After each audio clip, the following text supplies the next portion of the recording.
Bonjour à toutes et à tous, je suis ravi de vous retrouver aujourd'hui pour parler manga avec vous. On va parler de ce manga qui s'appelle Adieu Eri. Alors Adieu Eri, qu'est-ce que c'est? Alors déjà la couverture elle est plutôt très sympa. Alors Adieu Eri, c'est l'œuvre d'un auteur qui s'appelle Tatsuki Fujimoto. C'est l'auteur, alors ils ont mis le gros macaron là, parce que là on est vraiment sur du récit intimiste, je vais vous montrer tout ça.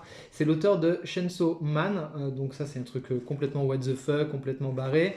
C'est très drôle, a priori ça cartonne et c'est plutôt très sympa.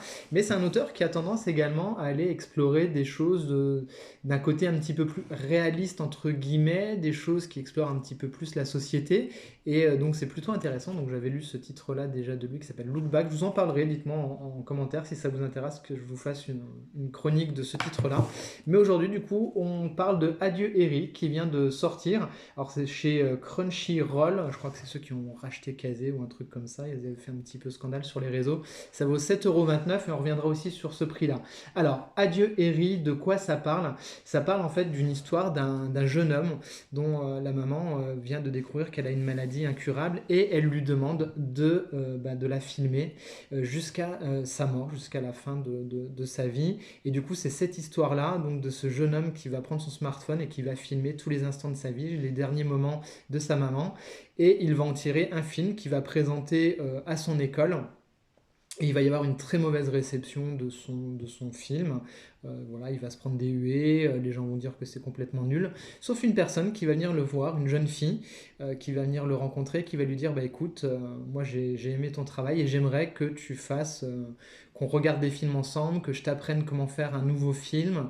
Et on va se rendre compte que finalement, cette jeune fille-là lui demande également de la filmer jusqu'à son dernier souffle également. Donc voilà, il y a une espèce de mise en abîme comme ça qui est particulièrement intéressante et je vous montre tout de suite un petit peu à quoi ça ressemble en termes de dessin parce qu'on est là pour ça. Donc c'est un dessin qui est très beau, de grande qualité, on est sur vraiment des traits très fins, c'est très joliment fait, que ce soit dans les expressions du visage, dans les gros plans. Ce qui est particulièrement intéressant également, c'est qu'on va voir souvent ce genre de découpage comme ça, un petit peu comme les morceaux d'un film, de la pellicule comme ça qui déroule. Donc ça, c'est plutôt bien senti en termes de mise en forme, je vous montre. Vous voyez, le dessin, c'est vraiment très joli, c'est très fin. On a voilà, des nuances de gris, de noir, tout ça, ça fonctionne très bien.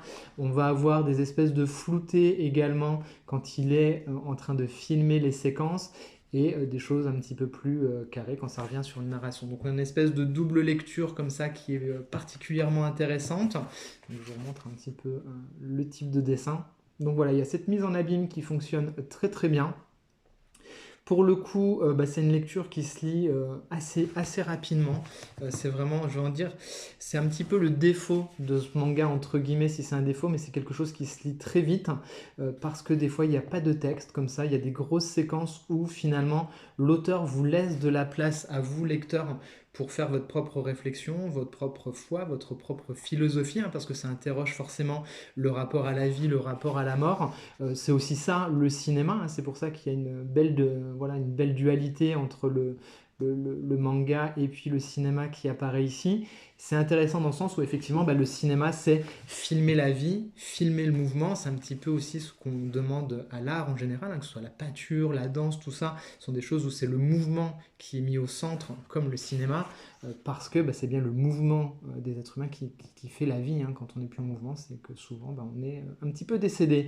Donc voilà, ça s'appelle Adieu Eri. J'ai trouvé que c'était une très bonne lecture, même si c'est un petit peu court. Et du coup, voilà, je voulais faire un petit truc. On parle souvent du manga qui cartonne, du comics qui marche moins bien. Ça vaut 7,30€.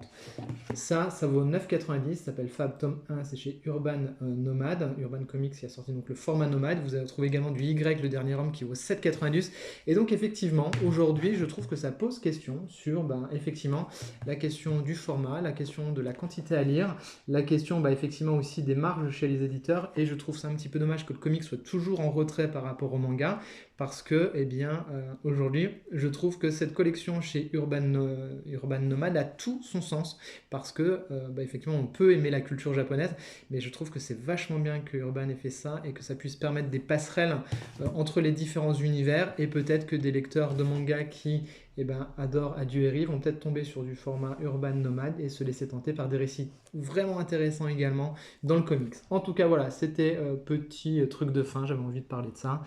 Et donc ça s'appelle Adieu Eri, c'est très sympa, et dites-moi en commentaire ce que vous en avez pensé si vous l'avez lu. N'hésitez pas à mettre des petits pouces en l'air, à commenter, à partager la vidéo si ça vous a plu, c'est toujours très sympa et ça fait plaisir. Merci à vous et à très vite pour de prochaines chroniques.